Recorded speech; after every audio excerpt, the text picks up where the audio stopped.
Okay. And All right. should work for you. Okay. Okay, so soil fertility is a foundation of soil health. So about probably 15 years ago when I first heard of soil health, I thought, man, I'm kind of cynical. I've been around long enough that I've heard about every line there is, you know, and I thought, soil health, well, what is that? You know, how do you put a blood pressure cuff around a field? What are you doing?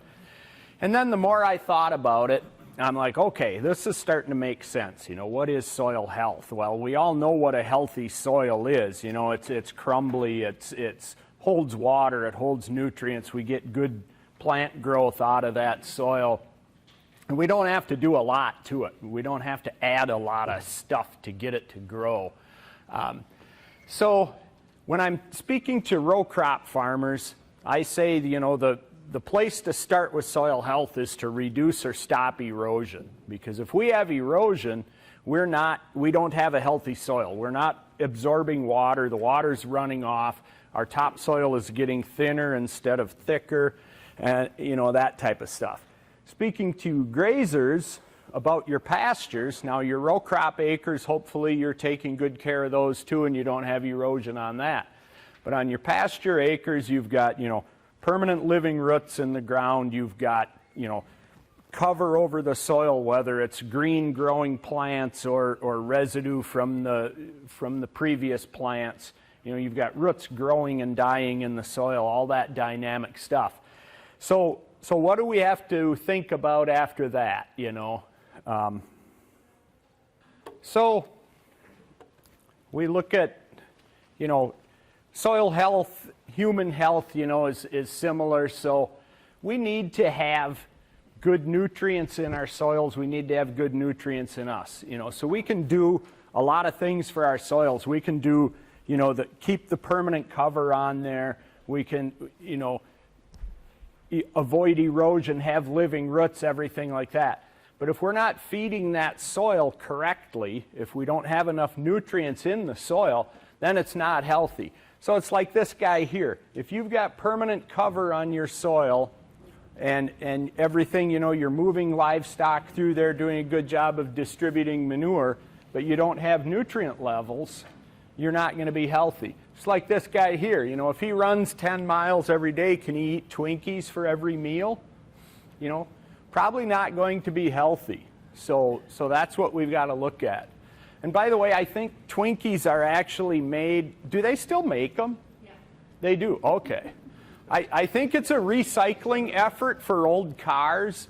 They go into the salvage yards and they cut the seat cushions out and put the cream in them, and that's what a Twinkie is. So soil health and soil fertility is not complicated. Okay. So it's not complicated. It doesn't have to be expensive. All right. I don't know if this is working or not. Yep, there we are. So forget the fairy potions in the magic jugs. You're going to have salesmen, and I've farmed and I've had, you know, people come in, oh, you add this to your TMR mixer, you know, you add this to your spray tank while you're making a pass, put this in your fertilizer and everything's going to be perfect. You know, forget that. So you've got bacteria in your soil. There's more species in a cup of soil than there is in, you know, half the planet. So how is this little jug going to do something magical for you? It's probably not. So we don't have to be complicated. And don't spend money you don't have to spend. Okay?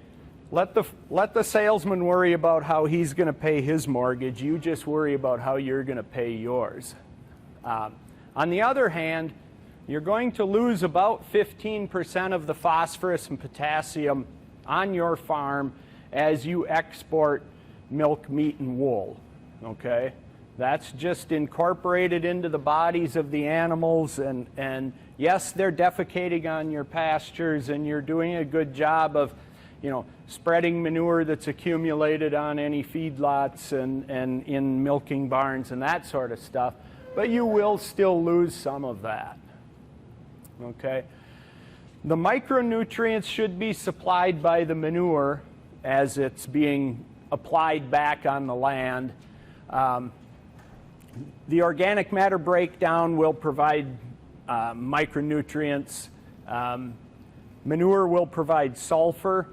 Now the little wrinkle there is very low organic matter sands, although your production will probably be lower there, so your need for micronutrients isn't going to be as high unless you're irrigating those sands, okay? So start with soil sampling, okay? Many years ago, I saw this in a co-op office. If you're not testing, you're guessing, okay? So make sure you're pulling soil samples about every 4 years, okay? Now in your paddocks, you're going to obviously want to stay away from areas where animals congregate around water, you know, walking lanes, that type of stuff. Get a good representative sample of those paddocks. Go 6 inches deep, don't need to go any deeper. The soil labs are calibrated for 6 inches deep, okay? If you go any deeper than that, then make sure you fill that out on the information form that you submit the soil samples with.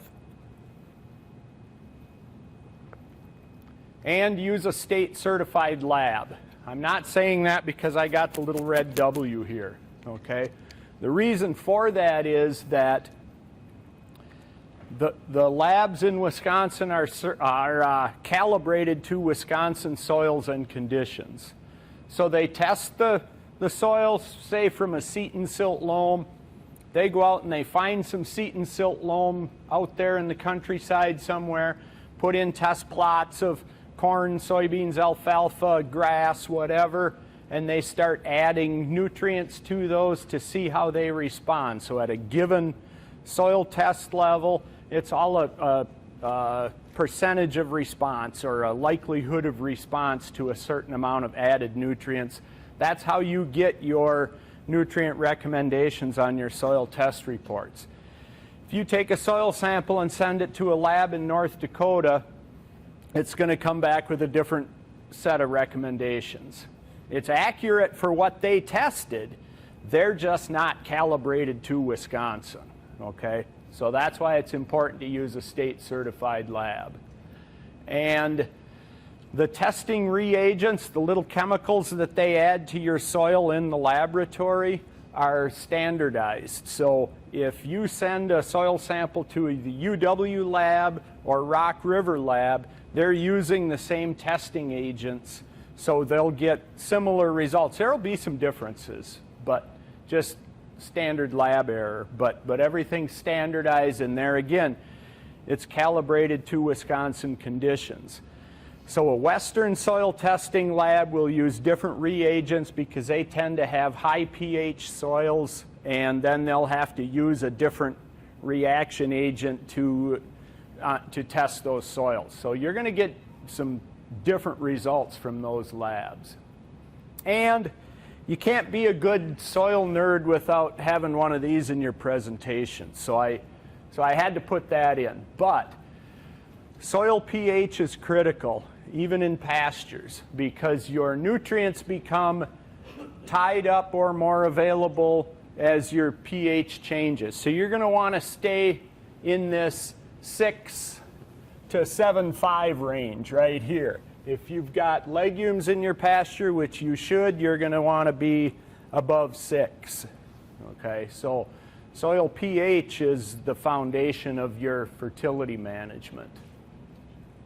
So lime. So use lime from a local quarry because transportation is what's going to be expensive. Okay, transportation is what makes lime expensive. So the more local a quarry, the better. So calcium does not neutralize the acid, it's the carbonate. So dolomitic limestone is calcium and magnesium carbonate. So calcium with a CO3, 1 carbon, 3 oxygens tagged onto the end of the calcium or the magnesium.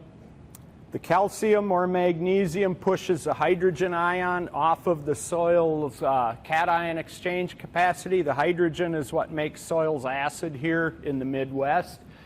Then the carbonate reacts with that. So one carbonate plus two hydrogens gives us carbon dioxide and water. So that's what neutralizes our soil pH. And don't be afraid of magnesium. It does not cause compaction. It does not cause velvet leaf to grow and all of that. And if we get low magnesium, we can get grass tetany. I have not seen or heard of any grass tetany in our area, but it can happen due to low magnesium and high potassium. So, nitrogen. If the sward is predominantly grass, apply nitrogen in June and August, depending on your goals and needs of your pasture. Okay? But it's much better to use legumes. Not only are most legumes going to be a little more drought tolerant than most grasses, you know, speaking generally, but they're basically free. Okay? So you're going to want to keep your clover or alfalfa and or alfalfa at 30% or more of the sward. Okay, 40% is better. And all of the forage legumes fix nitrogen at about the same rate. I've heard people say that white clover leaks nitrogen out as it's growing. That really doesn't happen, okay? So they're all going to fix nitrogen at about the same rate. And if there's a legume that's leaking nitrogen out of its system, that would have self-selected, you know, decades or centuries ago, because nitrogen fixation demands a lot of energy. So it's a symbiotic relationship. That rhizobia bacteria, it's an infection on that legume root. Those bacteria kind of burrow into the root, then the legume makes a callus over the top of that. That's what the nodule is. And those little bacteria live in there. They take energy from the plant to fix nitrogen. And it's the same thing. We figured this out 100 years ago, whatever, with the Haber-Bosch process, where we burn a lot of natural gas to get the nitrogen out of the air. Very high energy dependent. That's why you'll see nitrogen plants built on natural gas pipelines. I mean, big natural gas pipelines. So it takes a lot of energy. So these plants are not going to be leaking nitrogen out into the environment just because they're nice, okay? So the nitrogen is released during the root dieback phase after cutting, okay? So cutting, whether it's mechanical with a disc bine or a cow or a deer comes by and grazes off the legume, corresponding amount of roots underground are going to die, release nitrogen, then everything starts growing again above the ground and below the ground. Okay, and that's part of what gives us such great soil health in pastures, is that constant root dying and growing cycle.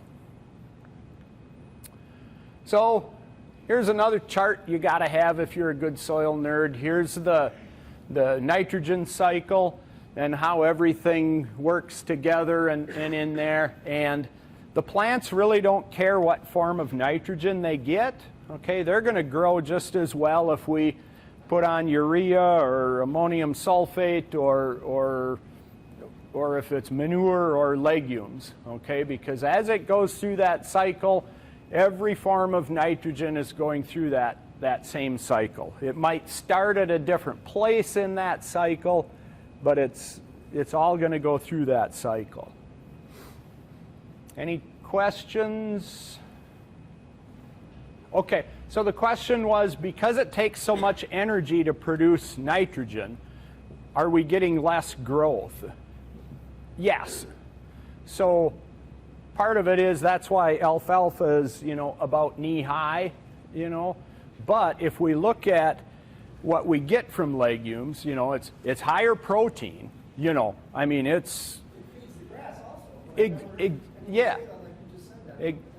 Yep. And that's part of, if we look at soybeans, compared to corn. Why is our yield on corn, we're pushing, at least 200 bushels on good ground around here. We're starting to hear some 300 bushels. Well, why aren't we getting that with soybeans? Part of that is the nitrogen fixation, and then when a plant makes protein, it's got to take the the product from photosynthesis, run it through another cycle to make protein. So it does a lot of really good stuff for us, but it's at a cost. There's no free lunch. Like today, there's no free lunch. You got to listen to me first. So there's trade-offs. Phosphorus. So phosphorus is used for energy transport in the plants. The good news is phosphorus is reused in the plants, so we don't need, hundreds of pounds of phosphorus per acre each year, okay?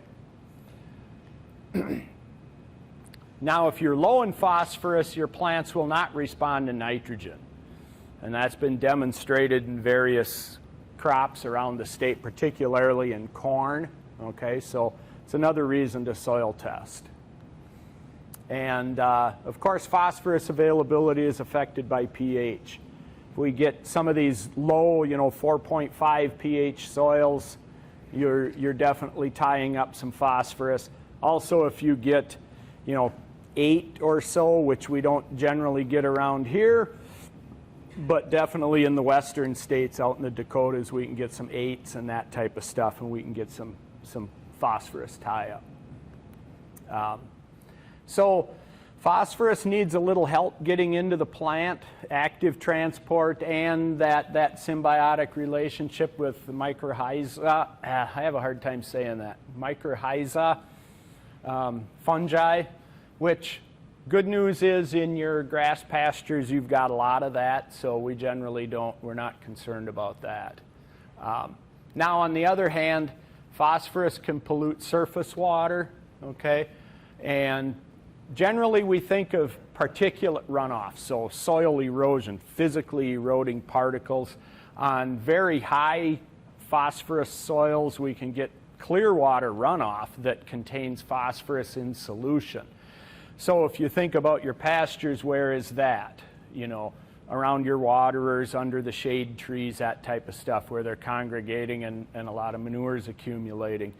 If possible, and you'll hear this probably at every grazing meeting you go to, try to move that water around and where they congregate. I know that's easier said than done, but so potassium, here's a potassium deficiency symptom in alfalfa.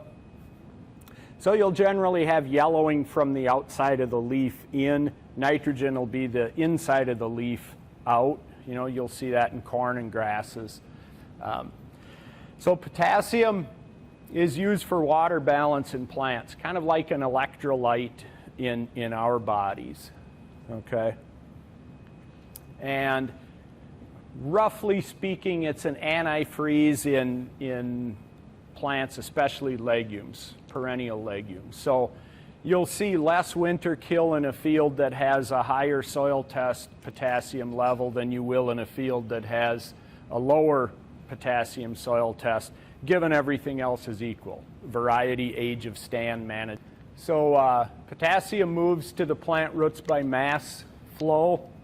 So as the plant's taking up water, respiring it out the top of the plant, it's just pulling potassium in, so generally we don't have an issue. Potassium can leach from very low cation exchange capacity soils. So, the very light sands it can leach, but generally we can build potassium levels in most of our soils. So, what does soil fertility have to do with soil health? Well, all of these things up here, Thick roots add to the soil as they grow and die. They hold the soil in place so that the number one thing is stop erosion. And then that thick top growth adds armor to the soil surface so that those raindrops aren't impacting that surface. And then the plants need nutrients for thick, lush growth, obviously. Bacteria and fungi need the nutrients to grow also. So we're feeding the soil, feeding the plants. Plants are feeding the animals are feeding us. So how do we correct soil fertility issues? If we're, like I said, we're going to lose about 15% of our nutrients off of our farm. So we're going to have to either move nutrients around if we've got a field with a high soil test level, which a lot of dairy farms, when Grandpa was spreading manure with the Farm All H, and it was 20 below zero, that field right next to the barn got spread, and it got spread all winter long, every winter. Okay, this winter the Farm All H would have worked pretty good, but so soil test and apply nutrients is, you're going to have to import nutrients. You can bale graze, and this photo, does that look familiar, Mary? Yeah. Oh, okay, all right. And you can add nutrients to that paddock over the winter. It would be a good idea if you could bale that hay off of that high testing field or paddock and park them then on that low testing field or paddock, if that's possible. And then that's a way to kind of equalize out your nutrients across there. Yeah. UW Extension has a study this year out there with bale grazing. I'm not involved with it. I'm not sure exactly what they're looking at, but I know they took soil tests before. I'm assuming they'll take soil tests after they're done with the winter grazing season here and see how that's changed. But that's a way to manage, some lower testing levels. You're probably going to have to import some nutrients onto your farm one way or another, whether that's, purchased hay. You could purchase hay and set it out there, or, purchase nutrients, whether it's, fertilizer or manure or what. If you're organic, you've got a little different scenario you've got to be aware of, but generally you're going to need to purchase some nutrients unless you banked a lot in the previous years, and that's where the soil test can come back and help you. So keep in mind Liebig's barrel here. He was a soil scientist a couple hundred years ago, and he came up with this idea that your yield is only going to go as high as your lowest stave in the barrel or nutrient. Okay, so that, for me, that just illustrates, soil fertility right there. So, any questions, comments? Well, some of the meadow fescues are decent. So there's probably people here that are better qualified to talk about grass varieties than I am. But generally, a plant is going to grow roots about equal to the top growth. So as we get more top growth, we should get more bottom growth. That's where the permanently set stock pastures that are always like a putting green, that's why you don't gain any soil health or anything on those, because everything's constantly mowed, you don't have much root depth. So the more vigorous grasses, orchard grass, meadow fescue, those types are going to have deeper roots than bluegrass.